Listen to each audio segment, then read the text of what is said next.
Yeehaw! So hopefully this will work. Hopefully I won't be cutting in and out too much where I am at the moment. So, pet peeve thing, I was thinking of writing a status about it. Then I decided to be lazy and just do a Facebook Live rant about it. Um, the topic is say what you mean. There are a number of people who claim that, oh, Larken blocked me because I disagreed with him, which is never, ever, ever the case. Um, I block people for a couple of reasons on Facebook. One is if they're obnoxious trolls who aren't adding anything but noise and just garbage to a discussion. Like they don't say anything, they're just there to be trolls. I block people for repeating stupid slander. Um, and those are the main two things. There's a new thing that I have now blocked a couple people for, and I may do it more and more, which is when people all the way won't say, not just won't be specific about what they believe, but there's obviously something they believe, obviously something they advocate, but they won't come out and say it. And everybody knows it's what they advocate. If you watch the conversation, nobody has any doubt. They're just, it reminds me of the, like the mafia thing of, this is a nice shop here. It'd be a shame if something were to happen to it. It's like, well, what do you mean by that? Do you mean you're going to burn my shop down if I don't give you money? Because if that's the truth, at least have the spine to say that's what you mean. Don't do the schoolyard bully thing of you better do what I want or else, but I don't even have the spine to really say what the or else is. Say what you actually advocate. And this is something that statists do all over the place in a bunch of different ways. Recently, it's come up with the issue of borders, where a bunch of closet statists won't say what they specifically advocate and will dance around. And again, I would never block somebody who's just sort of unsure what they advocate or say, well, I don't really know what to do in that situation. That's not what I'm talking about. I'm talking about where it's obvious what they advocate. There's no mistaking what they advocate, but they won't come out and say it. And they'll tap dance around and do all these obfuscations and evasions and excuses for not saying what they think. And to try to have a discussion with somebody like that is just so ridiculous. Because it's like, well, I advocate this, and you advocate what? Well, I don't want to really say what I advocate, and I'm going to tap dance around. And if you ask me specific questions, I'll dodge them and ignore them and bring up something else and change the subject 27 times in a row. And one of the examples today, and both of them were about the closet statist with a borders fetish. And so I came right out and I said, okay, let's say there's some guy at the border between Canada and the US and he wants to step across the line, but he doesn't have the written permission of politicians to do that. What do you personally advocate be done in that situation? Like, do you think he should be let in? Do you think government agents should stop him by force? What are you condoning? And one of the people today said, well, that's a false image. It's like, what? Somebody trying to step across the border that happens many thousands of times every single day of every single year is a false image. What he meant was he doesn't want to say what he condones. And I asked it like 4 or 5 times, and he tap danced around and wouldn't say.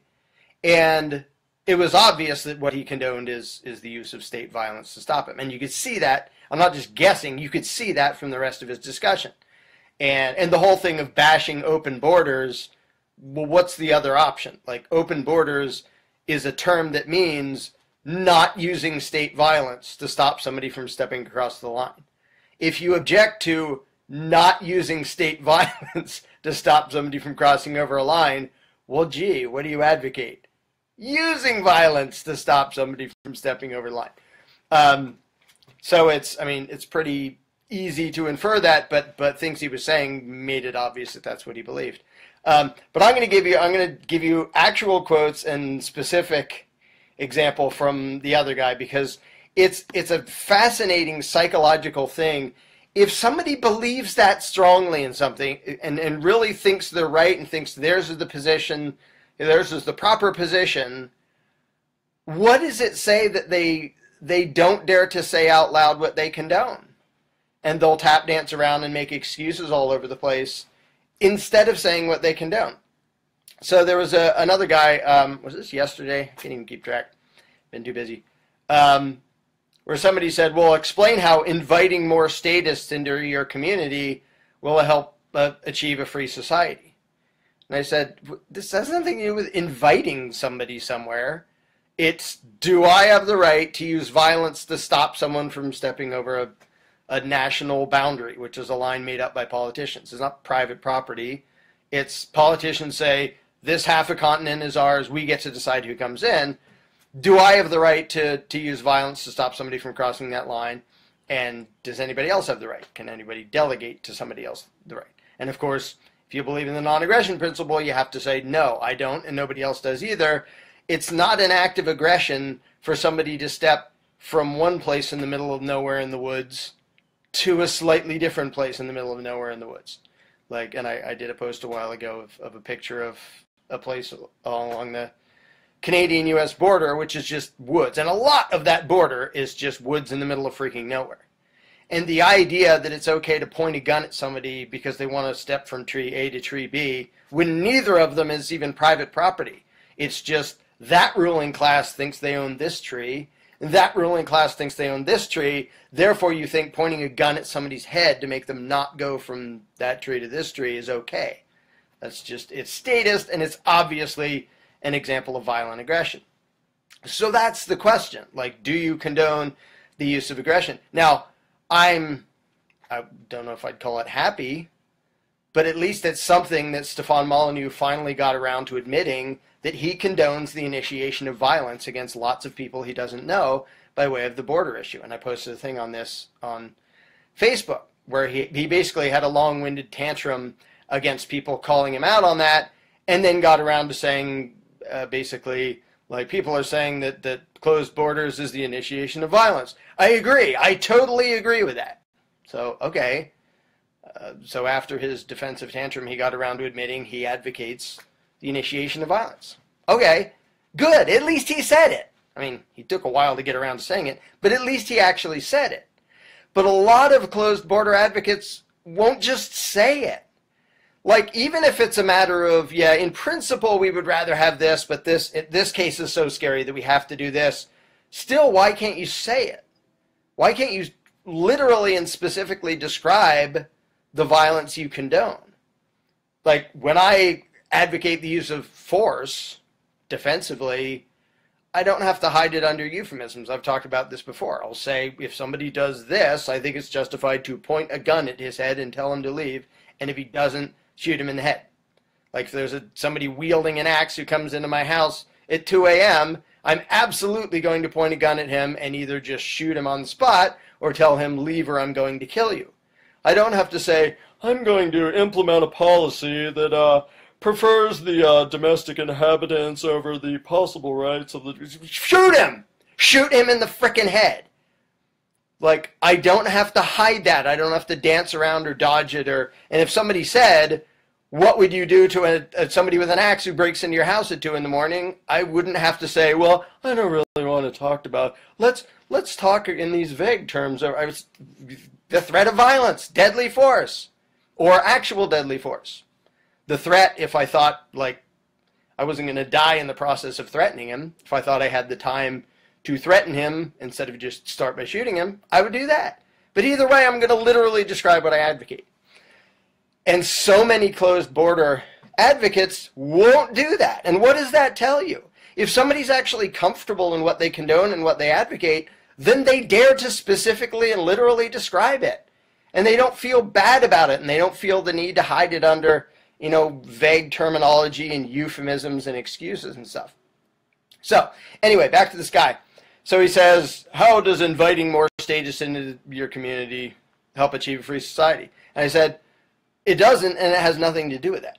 Like, it's not about inviting people in. It's about, do I have the right to use violence to stop people from crossing a national border, which isn't rightfully owned by anybody. Politicians don't own half a continent. Nobody owns a hell of a lot of this continent and a hell of a lot of the world. I don't have the right to say, hey, I was born in Pennsylvania, so you person up in Canada, you don't get to step into the middle of nowhere woods in Montana because magically somehow I have a claim to that. No, that would be an act of aggression. I think that's wrong. So this guy, he says things like, an open border policy is not conducive to the advancement of liberty at this time. Again, it's statist euphemisms, an open border policy. What that literally means is not using violence against somebody who's trying to step across the line. And I said, I don't want a bunch of people like that I don't know in a different culture and different language, you know, piling into my neighborhood. And I have the right to keep them off my property, and my neighbors have the right to keep them off their property. But if somebody like buys my neighbor's house and my neighbor willingly sells, I don't have the right to forcibly interfere. That doesn't mean I think it's okay. It doesn't mean I like it. It doesn't mean I want it. If all my neighbors decided to sell to a bunch of people who completely different language, completely different culture, I wouldn't particularly like that. But so what? My preferences don't magically turn into a right to violently inflict my will on the rest of the world. I kind of thought anarchists were supposed to understand that. But apparently, some don't. So this guy then claimed that he didn't advocate state violence, which is weird because that's what closed border means. Then he says this, quote, any action by the government that reduces the inevitable plot of theft by more taxation and the stoppage of the free flow of welfare whores is a positive action for liberty. This is right after he said, I don't advocate government violence. So suddenly any action that in these vague terms basically keeps people out so they don't apply for welfare, and of course, how do you keep people out? By pointing a gun at them and saying you're not allowed to come in. So immediately he contradicts himself. But notice the verbiage, notice the terminology he uses, this, like, any action that reduces the inevitable blah, blah, blah, blah, blah. Say what you're talking about. Holy crap. Say, pointing guns at people who want to step over the line. If that's what you advocate, have the balls to say it. So, then I asked, please describe specifically and literally what you advocate be done when someone walks up to the line between Canada and the U.S. and wants to step across. It's not a complicated question. The answer might be complicated. So, I asked specifically and literally, what do you advocate? There's a guy in Canada who wants to step across. His response was, quote, what I advocate, the property owners in the general area to come to a consensus, end quote. Bullshit. Absolutely intellectually dishonest. Absolute bald-faced lie. He just said any government action that does that. That has nothing to do with property owners. It has nothing to do with consensus. However, I take him up on his lame excuse. And I point out that hoping that property owners will all come to a consensus is totally compatible with open borders. Because you're hoping private property owners choose to do a certain thing when it comes to their private property. This has nothing to do with closed borders or national anything or illegal aliens. It's just you're hoping a bunch of individuals will do X with their own property. And so I said, that is open borders, along with hoping that private property owners do certain things. And he said, no, I'm pretty sure property owners would do something, which he puts in quotes. Like, oh, so brave. Something. And so I again asked, now, do you want to admit, I said, if you're letting the private property owners decide who can be on their property, that's called open borders. Because that's not a national border. That's respecting private property rights and not national lines made up by politicians. So I said, now, do you want to admit what you actually advocate? And I said, and how about the person who's stepping across the line where there isn't private property? They're not stepping from it or to it. You know, good luck weaseling out of that one.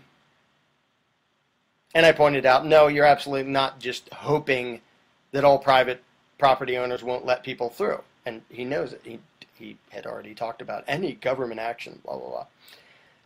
So he again asked, what do you advocate? Quote, well, now listen to this. Study the psychology of this. Look at this. Look at the way these people think. And this is classic for all statists, including statists who pretend to be anarchists but believe in national borders. So again, I'm asking, what do you condone be done? Quote, well, in that case, if the feds want to prevent more welfare whores from infecting my community, then have at it, do whatever. End quote. Notice, first thing he does is shift it away from what he's advocating.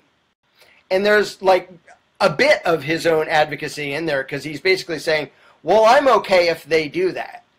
But he's still pretending it's they're doing it. It's their idea, like, well, if they want to do this, you know, I'm okay with that, which is still, okay, you advocate and condone that, but he's still trying to push the responsibility off on them, instead of, I condone that this happens. I condone this use of force. And then he said, damaging my economy, which, wow, you have your own economy.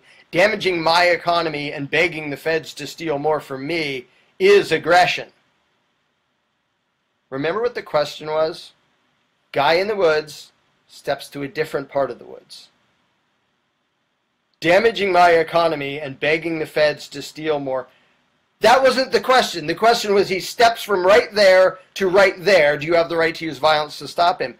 They have to change the context and change the question and then answer in euphemisms and tap dancing, because none of them feel justified in saying, yeah, point a gun at his head. Well, some blatant fascist statists do, but none of the ones pretending to be anarchists feel okay about saying, yeah, I would point a gun at his head for trying to go from tree A to tree B, despite the fact that neither of them was on private property, middle of frickin' nowhere in the woods somewhere on the Canadian-U.S. border. They don't want to say that, so they change the scenario so they have an answer. And my response was, you can't even say what you condone. You have to be a total coward and say, well, if they want to do something.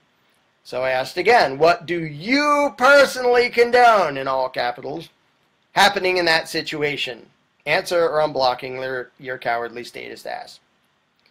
What do you and I asked again, so you can't have to answer out of it. What do you personally condone happening to the guy trying to step from Canada into the U.S. where there is no private property? Be literal and specific, or be blocked. And there's a bunch of other tap dance in between. I'm not going through all of it.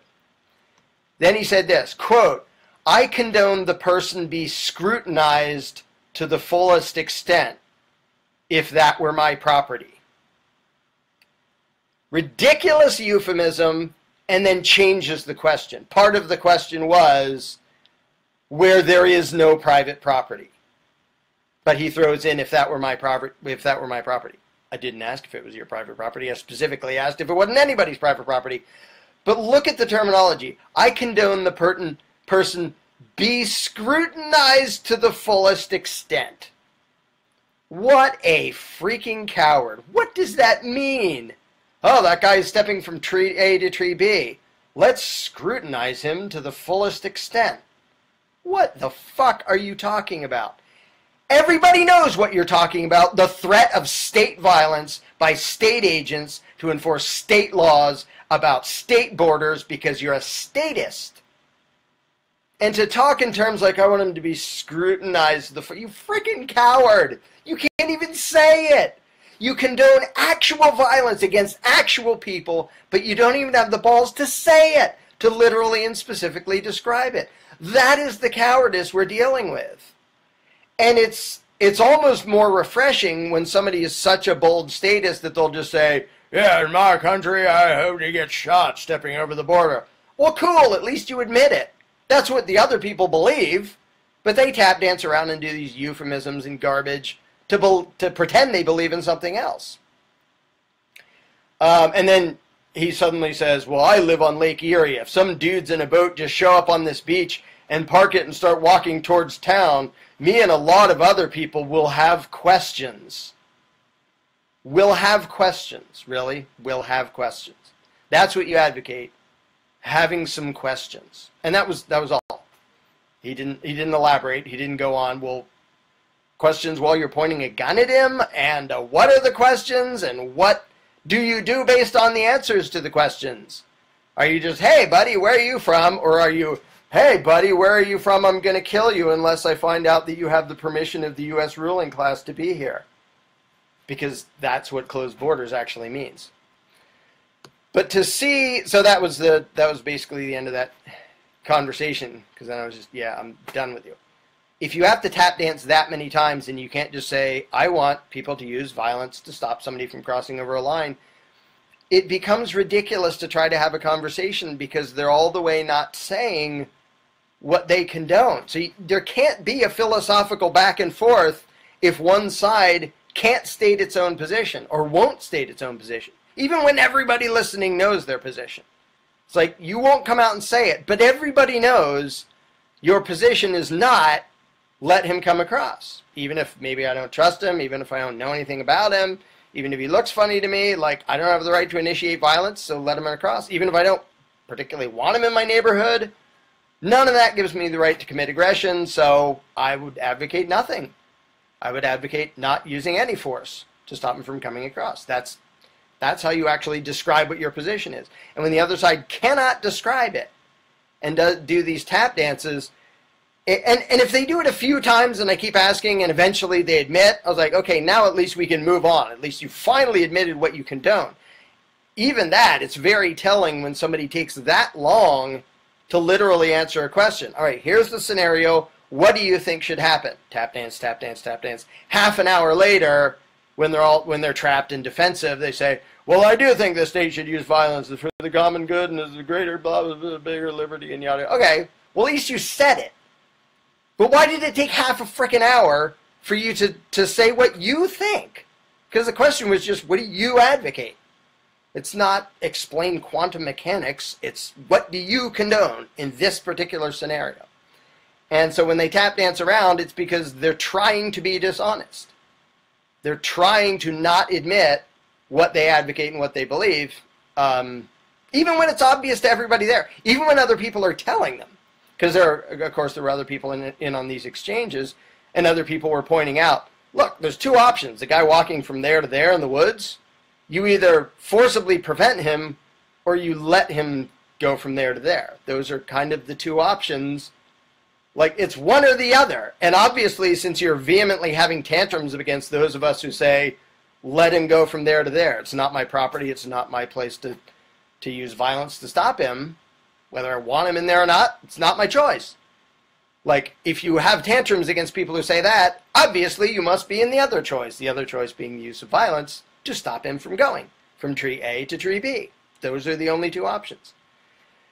So when people do those tap dances, like, if they do it long enough, I'm just going to block them. Because really, like, what is the point of a discussion and a debate if one side will never say what they actually condone? What they actually believe. It's stupid. It's like having two scientists, well, my theory to explain this phenomenon is this. And the other scientist says, I'm not going to tell you my theory. Well, how about something about it? Any details? No, I'm just going to talk about how my theory is better for the world in general. Like, then you can't have a debate. You can't have a discussion. You can't analyze ideas if you don't say your ideas, if you don't state your position. But at the same time, it's very telling and informative when somebody does that, because it means they're not confident. They don't feel comfortable about it. And it's almost always an indication that they were scared into cheering for violence they know is immoral. Because if they didn't think it was immoral, why the hell would they hesitate? Like, in the situations where I advocate the use of force, which is when it's defensive, I don't hesitate. I don't have to use euphemisms and try not to admit it. I talk about, have a gun. If somebody does this, shoot him. Or threaten to shoot him if you can get away with a threat. But they know it's immoral, and it's a dead giveaway when they won't admit what they obviously believe because they feel bad about it. And on one hand, that's sort of a good sign. Okay, at least part of you is human enough that you don't want to come right out and say what you're condoning, but you're still being a massive intellectual coward by spending the whole time not admitting what you're cheering for. And it's just, it goes together with the gang mentality so much. And by the way, the whole borders thing and the support for Trump and the people going alt-right fascist, it's totally the gang mentality. It's a bunch of scared cowards who want to feel more powerful by grouping together into a gang. Incidentally, fascism is that exact symbolism. I think I mentioned this before in some rant. It's a bunch of sticks wrapped together are really, really strong. That's the mentality, is we want a big, big gang that's big enough we don't have to be scared of anybody else. So it's cowardice. It's why people join street gangs. And they don't want to admit that. But it's so funny that they want to sound so tough and bad. I'm so cool. I want those horrible Muslims and all the brown people and everybody else who isn't like me. Anybody born on the other side of that arbitrary line, I want them kept out because I'm tough and cool. I want Big Daddy government to save my sorry ass from uncertainty and reality because I'm so bad and cool. Like, I kind of sound like a wussy coward running off to nanny to protect your sorry butt. But anyway, that's a bit of a tangent. So that's the general thing. So yeah, if somebody all the way doesn't say what they believe after, being asked over and over again, very simple, basic questions about very basic, common scenarios, it's not like it's far-fetched. A guy wants to step across the border, what do you advocate? That's a false image, says the one guy 2 or 3 times. Go to a border and you'll see it happen over and over and over and over and over again every single day. It's not a false image, it's a very simple description of reality, and you won't say what you actually condone because you're an intellectual coward of the highest order. Yeehaw. All right, I'm going to run back. I'm going to make this fairly short, but I'm going to run back and see if there are any comments to quick respond to, and the comments always jump around when I do this, so. So let's see. And I'm not nearly going to respond to all of this. Whoops, jumping around. Oh, it's also funny that they complain about, well, if people are coming here and they're gonna take tax dollars to be on welfare.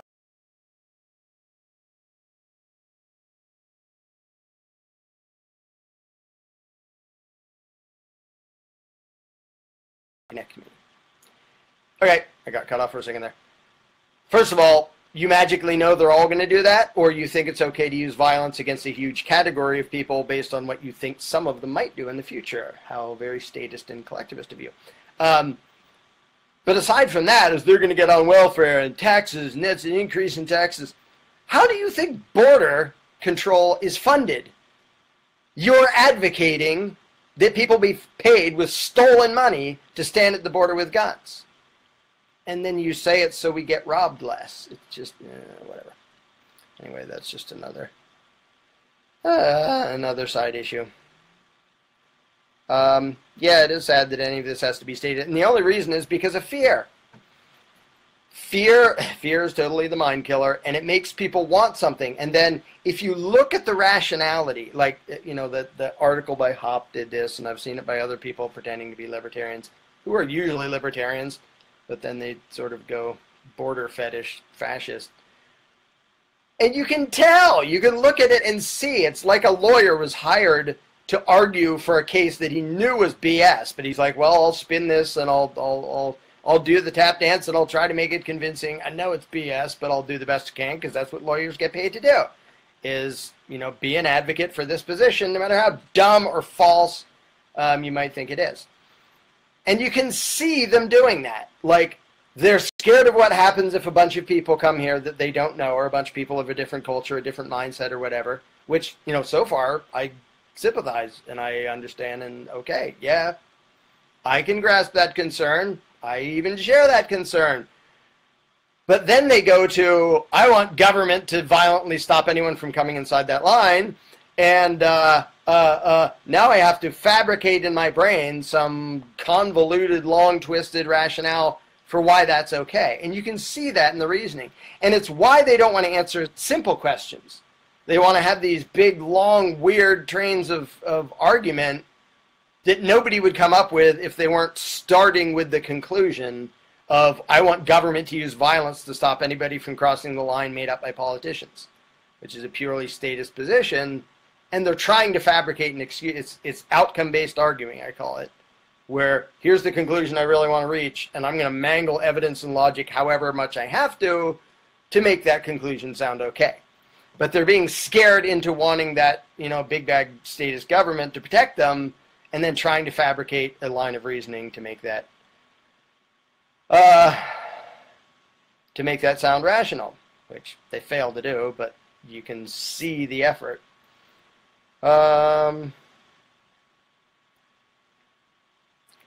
Stop using the name of your country, but don't say USA, but North America. Yeah, but the conversation is about the border around the U.S., not North America. That's not where the border is. I don't know. And a bunch of and a bunch of people say, oh, you have to debate this guy, and you have to debate that guy, and you have to debate the other guy. And I have had some debates, and some of them were demonstrations, like Victor Prost is a perfect example. Spent an hour tap dancing and not admitting what he condones, and no, hell no, am I ever going to waste that time again with somebody who's that cowardly that he doesn't even say what he believes. But other people are saying, you have to debate this guy. He's a coward because you're not debating, whatever alt-right fascist they want to get some attention to. And it's funny because most of the time it's either like if the person doesn't come right out and say what they advocate, a debate is pointless. You can't debate it if they can't decide their position or won't admit their position. The other one is if somebody comes right out and says, like Stefan Molyneux did, yeah, he advocates the initiation of violence against lots of people because in the long run, in the overall, the common good, the whatever the excuse is, what is there to debate? I think that's wrong. I think the initiation of violence is wrong. He apparently changed his mind, now thinks it's okay. Like, okay, well, that's just different moral principles. Maybe the only thing to debate there is, well, how about if you're on the losing end of your new principle and somebody else says, I'm not too sure about those anarchists. I think we should forcibly evict them all based on what some of them might do. What would be his objection to that, since he just argued the exact same frickin' principle against a different group? He wouldn't have one. But other than that, if somebody just says, yeah, I advocate the initiation of violence for the common good, violence against lots of individuals who haven't done anything, because some of them might. So then it's okay. Like, what's the debate other than say, okay, I think that's bad, you think that's good? It's like trying to debate somebody who's like a serial killer. I think it's perfectly fine to kill and eat my neighbors. Like, I wouldn't have a debate with them. I'd say, I think it's not at all fine, and I kind of hope somebody kills you before you do that. What else is there to debate? Like, you're advocating just evil. All I can say is, I think that's evil, you think that's good. What's left? What's left to say? Let's see. I'm in eastern Pennsylvania, and right now I'm at a construction site in an addition. I think somebody asked that before.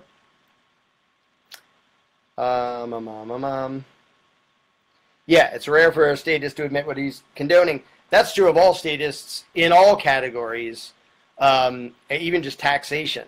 Like a billion times I've asked, what do you advocate be done to me if I don't pay tribute to the ruling class via the taxes they say I owe? What do you, Mr. Democrat, Republican, whatever, what do you think should happen to me? What do you want to see happen to me if I don't pay tribute? And they'll tap dance around too and not want to say. And so that's just, yeah, it's just, the debate becomes pointless if somebody all the way throws the principle out the window and just, yeah, I believe in violence against the individual in the name of the collective good. Like, okay, I don't. Like, what else is there to say? Let's see. As far as I know, I'll be at Anarchapulco in 2018.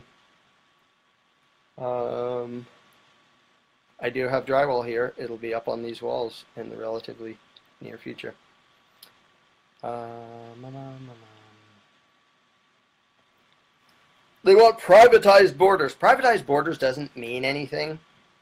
Like, there's private property, but the idea of private borders around half a continent, like, I'm one of the people in here. If I want somebody from Mexico to come in, how exactly did some subset of the other 300-some million people here acquire the right to forcibly stop anyone from Mexico to coming to where I am? You can keep them off their own property. It's one of the fabricated excuses. State-controlled borders are not the ideal, but better than nothing. No, they're not better than nothing. They're way worse than nothing. They are widespread initiation of violence. Okay, Jared said, but private borders are just private property, and nobody's arguing against that. And who calls it a border anyway? Territories and how to properly... I don't know what territories you mean. There's private property, and then there's... I don't give a crap about government and political territories. There shouldn't be anything based on any of that. I wouldn't mind being on Joe Rogan's show, but haven't been invited. Don't expect to be invited, but whatever. Yeah, and not committing mass murder on the other side of the world would help make this debate not necessary. And it's interesting, by the way, I'm sweating my ass off out here because it got up to 100 degrees here. Now it's down to a balmy 94 in this edition, and I'm upstairs.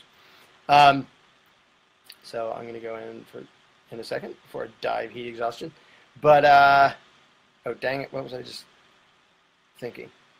Wait. Oh, the thing of, well, we have to end welfare first. Like, welfare is evil. It's the initiation of violence. It's stealing one person's money to give it to somebody else. I don't know any libertarians arguing against that. I do know some border fetish people pretending that we argue against that, or pretending that we want government-funded immigration, even though nobody who's a libertarian ever advocates that. But when somebody says, well, as long as there's a welfare state, we need this, what they're literally saying is that example of immoral, violent aggression makes it, as long as that's there, we need to condone and advocate this example of immoral, violent aggression. Like, no, that's the excuse for statism most of the time. And if somebody just said, well, this is the one I care about more, like, okay, like, I'm not going to tell you which one to care about, but if you're actually cheering for that evil over there because there's this evil over here, that makes you an unprincipled statist. Like, and if you just admit what you advocate, okay, and then I don't know what else there is to debate about it. So let me see. Yeah, the whole thing of, oh, but gangs of scary people would come here. You know, there are places in the world, mostly as a result of government, where you might want to be scared of that because governments disarm people and then a bunch of immigrants come in. And they're scared and disarmed and don't know what to do and have the mentality. They have the culture of they're used to looking to government to protect their sorry butts. But in the U.S., where there's 100 million gun owners, it's just ridiculous to actually believe that Sharia law is going to be imposed here. Muslims are going to sneak in and somehow subjugate 100 million armed Americans who have 300 million guns, by the way. So they can give one to two of their neighbors, and then there are 300 million armed Americans. So that's just totally... And it's so weird that anarchists fall for this, who recognize the exact same pattern of fear-mongering over and over and over again that government has always used. Let's see, who do we want you to be scared of this time? Be scared of the Russians, be scared of the Chinese, be scared of disease, be scared of global warming, be scared of crime, be scared of drug use, be scared of some infectious disease. We'll think of something for be scared of terrorists. And then all of a sudden a bunch of anarchists, oh yeah, Muslims, terrorists, now we're scared, government, please save us. It's like, how can you see through that pattern the first 100 times, and then the 101st time you fall for it? It's just freaking amazing to me.